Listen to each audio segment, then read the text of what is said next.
¿Qué tal? ¿Cómo están? Bienvenidas y bienvenidos nuevamente a otra clase más de impuestos y también legislación. Recuerden que pues ya son los últimos temas y ya prácticamente son las últimas clases. Vamos a comenzar primeramente con la clase de legislación. Explicamos el tema de la condonación, hacemos un pequeño repaso de la clase anterior, posteriormente impuestos y avisos.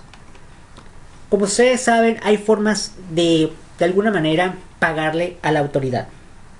Hay muchas formas. Ya vimos una que es el pago. Es simplemente pagar con efectivo o pagar con tu tarjeta, y en algunos casos hasta con especie. Otra forma es la compensación.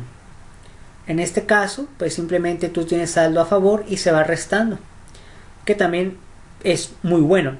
Pero está en el momento de la época en la que quieren quitarlo, pero ya en su momento a lo mejor lo quitarán, ¿no?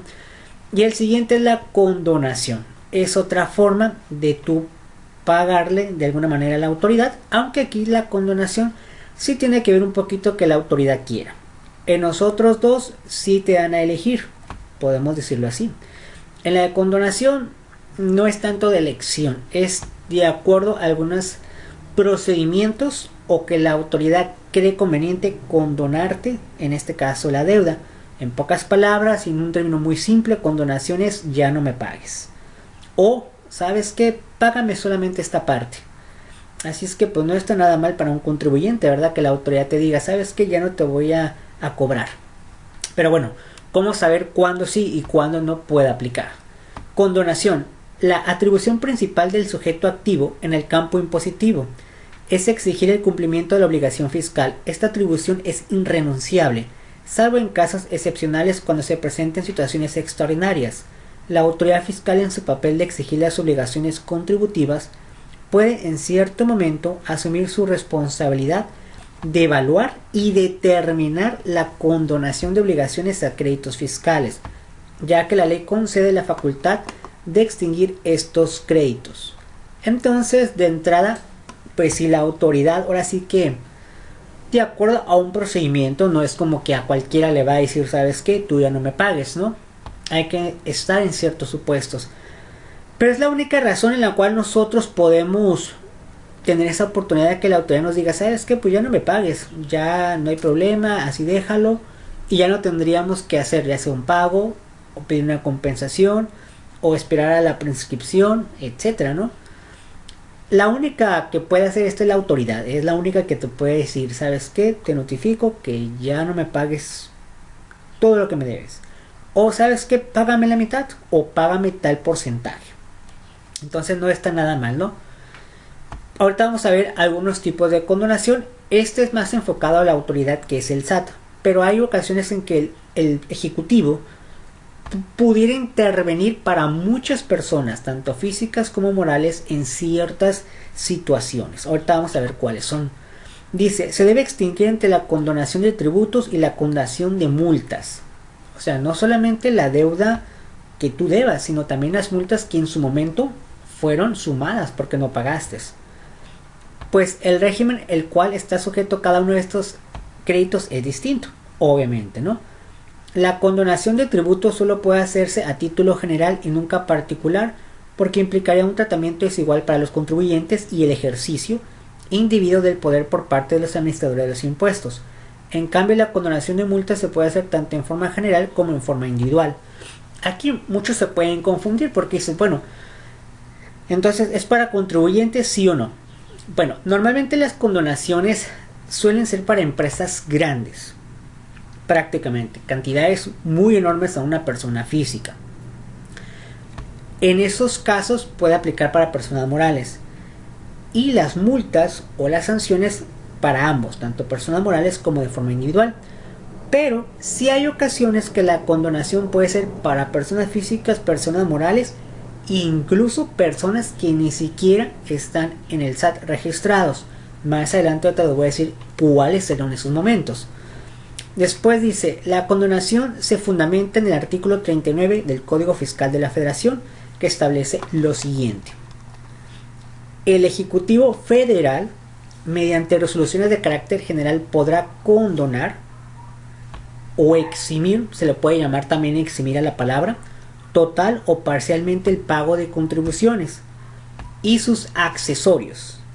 Autorizar su pago a plazo diferido o en parcialidades cuando haya afectado o trate de impedir que se afecte la situación de algún lugar o región del país, una rama de actividad, la producción o venta de productos o la realización de una actividad, así como en casos de catástrofes sufridas por fenómenos meteorológicos, plagas y epidemias. Entonces aquí el Ejecutivo puede meter un poquito de su, digamos, de su decisión y decirle, bueno, condona en este lugar. Yo sé que a lo mejor, de acuerdo a tu procedimiento autoridad, pues no requieres condonarle, pero sabes que hubo un desastre natural. Entonces ahí pues ya no va a poder pagarte. O sea, de plano no va a poder pagarte porque, bueno, a lo mejor todo su instalación de su trabajo se lo llevó el agua. Ya no tiene nada. En esos casos no importa, ahí sí que si eres persona moral, física, es algo natural. En los otros casos en que la autoridad, el SAT, decide, son por otras cuestiones, no porque llegó a tu instalación y ya no vio nada, sino otras situaciones. Entonces aquí, si el Ejecutivo Federal dice condonación, yo creo que esto lo han escuchado en las noticias cuando el presidente de la República pues dice, ¿saben qué? Hubo una situación en tal estado, pues nadie va a pagar. O pagarán en cierto tiempo, o ¿saben qué? Los voy a ayudar con la mitad, o solamente el 20%. Entonces ya aquí depende cómo quedó el acuerdo. Esas son las ocasiones en las que el Ejecutivo pues de alguna manera te puede ayudar, porque la otra es por la autoridad. Normalmente son casos de desastres y en la vida real pues sí se han aplicado. Y bueno, en muchos años siempre se aplican. Y también pues lo mejor es que también con todo y accesorios, acuérdense que son las sanciones, las multas, los recargos. Entonces no está nada mal, ¿verdad? Tanto para contribuyentes, personas físicas y morales en caso de desastre natural o el Ejecutivo diga ya no se puede pagar, no es todo se inundó. En el caso de Tabasco, por ejemplo, pues no te van a poder pagar por más que quieran, o sea, no es como que van a vender su mercancía que ya ni existe porque se la llevó el agua, entonces pues ya no hay forma, o sea, ya no se puede hacer nada, ya ni modos, ya no nos pagaron, ¿no? Por así decirlo, ¿no? Y en el caso de epidemias, por ejemplo, podría ser, en este caso de pandemia, podría ser algo que no estaba, ahora sí que no es culpa ni del contribuyente, ni de las personas que le compran al contribuyente, ni de la autoridad misma. Entonces en esos casos pudiera ser, aunque para ser honestos, hasta ahorita no han pronunciado ninguna condonación a nadie por cuestiones de pandemia. Pero sí por cuestiones de naturaleza, por ejemplo, tormentas extremas, huracanes, normalmente es mucho eso, sobre todo en los lugares del sur del país. Ya para terminar esta parte, dice, dictar las medidas relacionadas con la administración, control, forma de pago y procedimientos señalados en leyes fiscales, sin variar las disposiciones relacionadas con el sujeto, objeto, base, tasa o tarifa de los gravámenes, las infracciones o las sanciones de las mismas, al fin de facilitar el cumplimiento de las obligaciones de los contribuyentes, conceder subsidios o estímulos fiscales. Las resoluciones que conforme a este artículo dice el Ejecutivo Federal, en este caso el Presidente de la República, deben señalar las contribuciones a que se refieren, salvo que se trate de estímulos fiscales, así como el monto, proporción de los beneficios, plazos que se concedan y los requisitos que deban cumplirse por los beneficiarios. En pocas palabras, no hay que confundir condonación con estímulos fiscales. Son cosas muy distintas. En la condonación prácticamente es no me pagues o págame una parte. Y punto. En el caso de estímulos son otras cuestiones que no tienen nada que ver con la naturaleza, ni desastres naturales, ni si hubo una pandemia, nada de eso. Los estímulos fiscales son simplemente propuestas de leyes, o vamos a hacer una propuesta de ley para que, bueno, sabemos que es el 16%, que sea el 8% en algunos casos, pero no tiene nada que ver el desastre natural ni nada por el estilo. Entonces no confundan los estímulos fiscales con condonaciones, son cosas bien distintas. Y prácticamente ya de trabajo y de tarea, investiguen una noticia de condonación de impuesto, ya sea un contribuyente que hayan conocido a lo mejor, o en una noticia vieron que a tal contribuyente o a tales contribuyentes les dieron una condonación total o parcial. Y otra noticia que sea de estímulos fiscales, no importa a qué tipo de actividad. Y van a ver la diferencia ahí en una noticia real. De todas formas, ahorita lo voy a poner en clase, serían dos nada más. Una noticia en cuestión de condonación, un ejemplo de la vida real, y un estímulo, ejemplo de la vida real. Y prácticamente sería eso. Ahora vamos a pasar a lo que es impuestos. Ahorita al final voy a dar los avisos. Nos quedamos aquí en el artículo 15b. Impuestos, ley del seguro social. Bueno, en cuestiones de la ley del seguro social estuvimos viendo obligaciones, cómo apenas registrarse, algunos ejemplos de que los patrones también deben de registrarse, deben de tener su registro patronal, hay que registrar a los empleados. Vimos situaciones también del outsourcing, que bueno, es un tema que está en que prácticamente ya piensan quitarlo. En su momento el outsourcing fue bueno, yo creo que fue bueno, pero bueno, como siempre a veces pues las empresas pueden abusar de eso, ¿no? Porque imagínate, si se entiende que al principio era como, bueno, contrato a alguien, yo nomás le pago y ya me quito de problemas de seguro social, en fin, muchas cosas. Porque tener un trabajador como empresa sí es complicado, porque hay que pagar por el trabajador. Cada trabajador que tiene una empresa paga por él. Aparte el trabajador también tiene que pagar. Entonces no es tan fácil como parece. Pero bueno, son temas que se vieron haciendo un pequeño ahí repaso, ¿no? Vamos a ver el artículo 15b. Dice lo siguiente: las personas que no se encuentren en el supuesto establecido en el último párrafo del artículo 15 de esta ley, que realicen en su casa habitación ampliaciones, remodelaciones o bien la construcción de su propia casa habitación, y aquellas que de manera esporádica realicen ampliaciones o remodelaciones de cualquier tipo de obra, podrán celebrar convenios de pago en parcialidades de las cuotas obrero patronales que resulten a su cargo, desde el momento en que se den de alta a los trabajadores que se encarguen de las mismas individualización de la cuenta del trabajador. Este párrafo te da la opción que normalmente en la vida real, hay que ser honestos, nadie lo va a hacer, o muy pocas personas a lo mejor lo harían.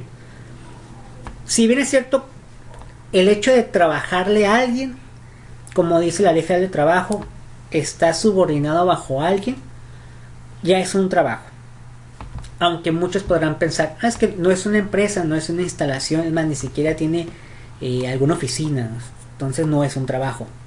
Todo trabajo que tú recibas dinero, una remuneración, tengas incluso un horario y una persona te diga, esas son las actividades que tienes que hacer, ya es un trabajo, ya estás trabajando.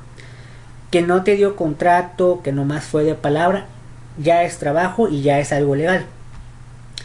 Pero en la vida real, en la práctica, pues muchas personas trabajan para alguien. Y muchas veces esas personas, a veces no es necesario tener una instalación física para decir, mira, yo tengo una empresa.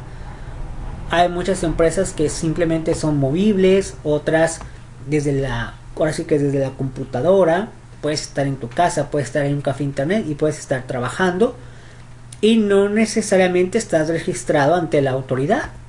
¿Cuánta gente, y lo han visto algunos de ustedes, cuántas personas en Facebook venden productos de todo tipo? Ropa, incluso ya cosas más grandes, ¿no? Televisiones, videojuegos, consolas, libros, venden de todo. En Facebook en realidad nadie paga nada, o sea, no hay como un impuesto. Todavía en páginas como Amazon, Mercado Libre, ya hay reglas para eso, que en el cual por eso esas páginas te cobran. Facebook es gratuito, claro que tiene su forma de pago. Pero ¿cuántas personas en Facebook, tan solo en un estado, venden cosas? Aunque muchos dirán, no, es que venden porque a lo mejor ya no lo necesitan. Sí, tienen mucha razón. Hay productos que ya no lo ocupas, pues lo vendo. Un dinero extra, pues no pasa nada, ¿no? Eso está muy bien. Pero al final es un acto de comercio. Ya lo habíamos visto en la ley del Código de Comercio. Ahora, en cuestión de seguridad social, suponiendo que un grupo de personas vende mercancía o cualquier otra cosa, al final están trabajando. Digo, a lo mejor puede ser que el accidente sea más difícil que pase, ¿no? O sea, que pudiera pasar a la hora de entregar un producto, ¿no? A lo mejor que lo atropellen, porque, no sé, la mercancía se le cayó, le dañó algún, no sé, parte del cuerpo. En esos casos, pues también debería estar obligado a tener un seguro social. Otro ejemplo puede ser en tu casa, ¿no? ¿Sabes qué? Pues voy a contratar a unas personas para que a lo mejor me hagan una remodelación. Puede ser que la persona que es el albañil como principal a sus trabajadores le diera seguro social, ¿no? O vamos a poner uno más extremo, cuando muchas personas contratan personas para que hagan sus labores domésticas. De hecho, sí existe una ley que obliga a las personas a, hey, tienes que registrarlo. Oye, pero yo también soy una persona que trabaja para alguien y apenas si a mí me dan seguro, ¿cómo quieres que yo registre a otra persona? Ni modos. De hecho, es obligatorio de personas domésticas que les den seguro social. Pero también se entiende que hay personas que pues con sacrificio le pagan todavía a la persona para que a lo mejor nomás le cuide a sus hijos, por ejemplo, ¿no? O que limpie aunque sea una vez a la semana. Aunque sea una vez a la semana, pues estarías obligado a darle un seguro social. Es una persona doméstica. Obviamente en la vida real es muy pocos patrones o muy pocos padres de familia dicen, bueno, pues está bien, lo hago, ¿no? Entonces aquí en el 15B te da como la opción de hacer pequeños tratos con el seguro social o pagar ciertas parcialidades o hacer un convenio, y no necesariamente se hace el patrón principal, es una opción. Obviamente en la vida real muy pocas personas llegan a utilizar esto, o sin duda darle un seguro social a una ama de casa o una persona que se dedica a cuestiones de labores domésticas. Pero la ley sí lo obliga ya, cuando antes pues ni al caso, no sí era un trabajo, pero pues nadie decía nada, ¿no? Entonces ya aquí depende de muchas situaciones, ¿no? Otro artículo, artículo 16, los patrones que de conformidad con el reglamento cuenten con un promedio anual de 300 o más trabajadores en el ejercicio fiscal inmediato anterior estarán obligados a dictaminar el cumplimiento de sus obligaciones ante el instituto por contador autorizado en los términos que se señale el reglamento que al efecto emita el Ejecutivo Federal. Bueno, pues ni modo, hay que hacer dictámenes, así como también en el SAT, pues también en el Seguro Social. Obviamente pues debes de tener ese tipo de personal en tu empresa, así es que no todo se aplica. Y hay que hacer dictámenes, es decir, prácticamente auditoría del IMSS, porque si hay auditoría del IMSS. Muchos podrán pensar, bueno, pero pues ¿qué pueden revisar? O sea, pues como que pues revisan instalaciones, medidas de seguridad e higiene, que los documentos de estos trabajadores sean reales, no existan fantasmas ni aviadores, que las cuotas se paguen conforme que existan contratos, todo ese tipo de cosas se revisa y al final hay un dictamen. Digamos que es más un poquito en cuestión de salud, en cuestión de higiene, en cuestión de seguridad de la empresa para el trabajador y para todas las personas que laboran ahí. Todo lo relacionado con el seguro social lo revisan y se hace un dictamen. En el caso de auditoría fiscal es más enfocado a números, a contabilidad, a registros, fraudes, todo ese tipo de cosas. Pero bueno, también los existen. Después dice, los patrones que no se encuentren en el supuesto del párrafo anterior podrán optar por dictaminar sus aportaciones al instituto por contador autorizado. En este caso, si yo no estoy obligado, ¿sabes qué? Pues yo no estoy obligado porque no cumplo con la regla, pero si quiero lo puedo hacer. O sea, al final de cuentas, el Seguro Social, queriendo o no, te dice, hazlo de todas formas, ¿no? Aunque no es obligatorio si cumples con ese requisito.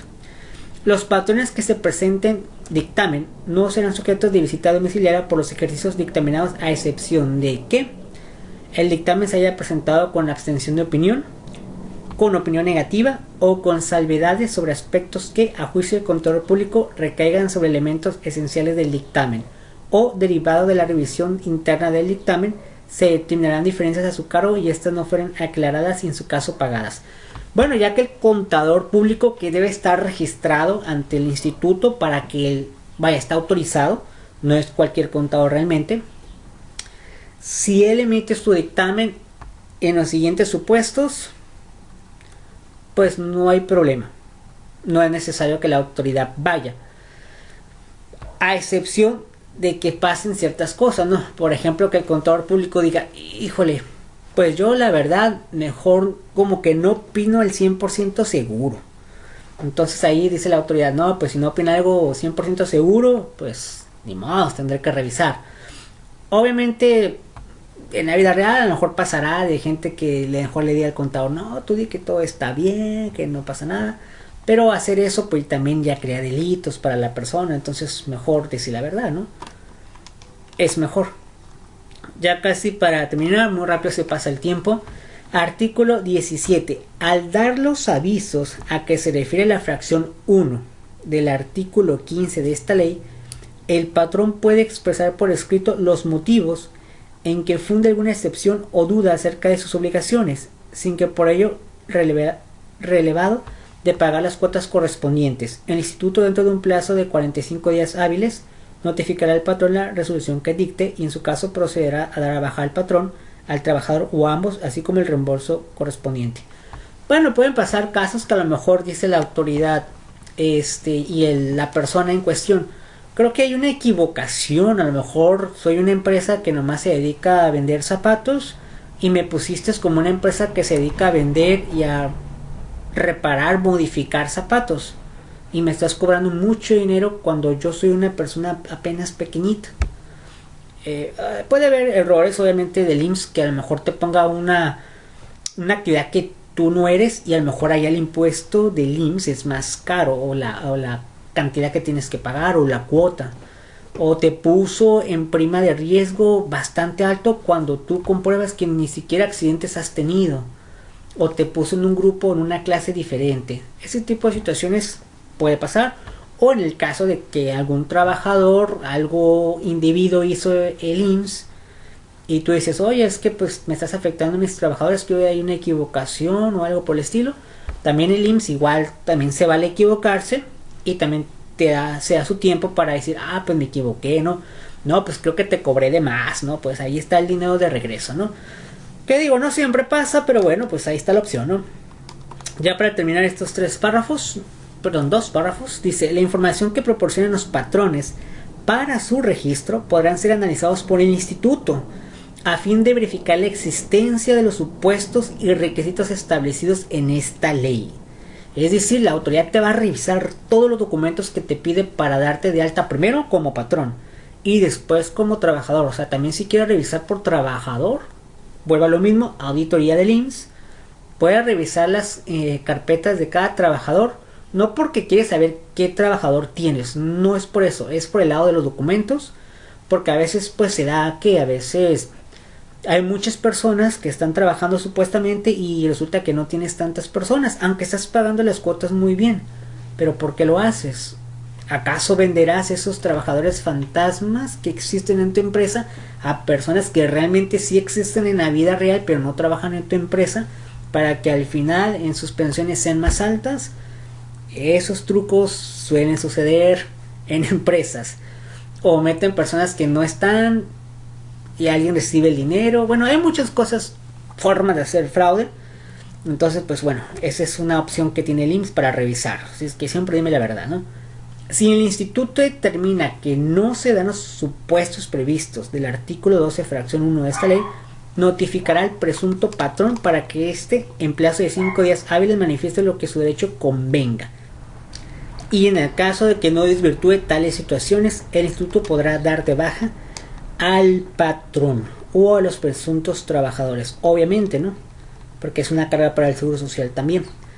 Y el último párrafo, en el caso anterior, el instituto aplicará los importes pagados a resarcir sus gastos de administración de operación, quedando a salvo los derechos del presunto trabajador para reclamar en su caso los importes que hayan sido depositados en la cuenta individual abierta a su nombre en los términos de la presente ley.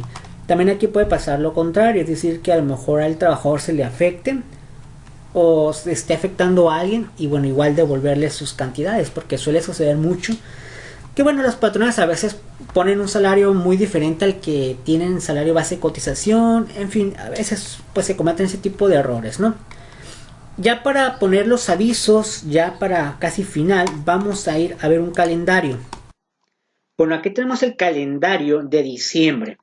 Entonces nosotros estamos hoy 5 de diciembre del 2020 y pues bueno, su examen de impuestos sería a partir del día 12, terminando la clase, quien quiera ya iniciar con su examen, y tiene para entregarlo, lo ideal sería que todos lo entregaran al menos antes del 17, por cuestiones de que si todos lo entregan, incluso en la última clase, ya nomás sería entregar calificaciones, pero no pasa nada si alguien lo hace después. Podemos decir que el examen de tercer parcial de ICR terminando la clase sería después del 12 hasta el 19. Entonces, pues tienen varios días para hacer. Recuerden que es a su tiempo. Obviamente el tiempo temporizador sí tiene, pero cada quien lo puede hacer a su tiempo. Así es que no es necesario que lo hagan el mero sábado. Pero bueno, ahí está. Ese es el examen. Referente a sus exposiciones, las exposiciones se van a entregar, aquí tenemos la lista, el día 16 a partir de ahora ya pueden empezar a preparar su exposición. Empezamos a decir los nombres: Eduardo Luis Chávez Castro, tema a exponer registro patronal IMSS, fecha más tardar de entrega del trabajo 16 del 2020. Antonio García Chávez, pagos provisionales, personas morales, 16 2020. Todos son el mismo día más tardar. Obviamente, si alguien lo quiere entregar antes, pues está bien, ¿eh?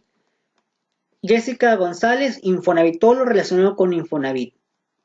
Hasta más tardar el día 16. Keila Estela Juárez, multas y sanciones del SAT. Rocío Rico, declaración anual de personas morales. Ariana Giselle, fundamentos legales RIF y personas morales. Beatriz Zavala, declaración anual personas físicas. De todas formas, esto lo voy a subir en Classroom para que pues ahí tengan anotado fecha, el tema y la persona. Y eso tienen que entregarlo a más tardar, pues prácticamente desde ahorita pueden ir empezando a hacer investigaciones y más tardar el día 16. Así es que si hay tiempo para poder dar esa calificación el mismo sábado. Quisiera dar la calificación de ambos el mismo sábado en clase, para que así pues ya sea lo final. Ahí sería ya calificaciones del parcial y luego ya final. Y pues prácticamente pues ya se terminaría el día 19. Y ya después pues no sabría decirles, creo que entran en enero, ¿no? Creo que entran en enero, en enero. Entrarían, creo, 2, 3, 4, 5, 6, 7. Yo creo que entran el 10. La verdad no sabría decirles eso, no me han avisado nada a mí tampoco. Pero bueno, sé que termina el sábado 19. Así es que nos falta otro sábado que puede venir temas de impuestos y ya. Y pues ya el sábado 19 realmente como clase no va a haber, pero me gustaría ya dar las calificaciones en el momento. Y ya prácticamente se terminaría pues las clases de este cuatrimestre. Ya las siguientes materias del siguiente cuatrimestre no sabría decirles cuál van a ser, ni tampoco si yo les voy a impartir alguna materia. Eso ya en su momento a lo mejor nos dirán. Tampoco sé si vamos a regresar a aulas físicamente, no sabemos todavía eso, o al menos a mí no me han dicho nada. Entonces, pues bueno, ya en su momento sabremos, ¿no? Prácticamente sería todo. Ya tienen el trabajo de exposición para que ya vayan adelantando y pues vayan estudiando en su examen de impuestos. Lo que veamos el día 12 sería impuestos. Y obviamente el día 19 pues también se entregaría el portafolio. Que la verdad el portafolio no tiene muchos trabajos ya tiene muy poquitos. De hecho el impuesto tiene prácticamente nulo. Casi no hay muchos, así es que pues eso va a ser facilito. Pero lo entregarían todo pues el día, a más tardar el día 18, para que ojalá se pueda calificar todo el 18 y ya el 19 entregar todo si es posible, ¿no? Si no, pues de todas formas entregarlo y ya. A cabo no es mucho realmente ya de trabajo. Bueno, hasta aquí sería todo. Muchísimas gracias y pues nos vemos hasta la próxima clase y pues ya prácticamente vamos a terminar. Pues hasta luego, muchísimas gracias.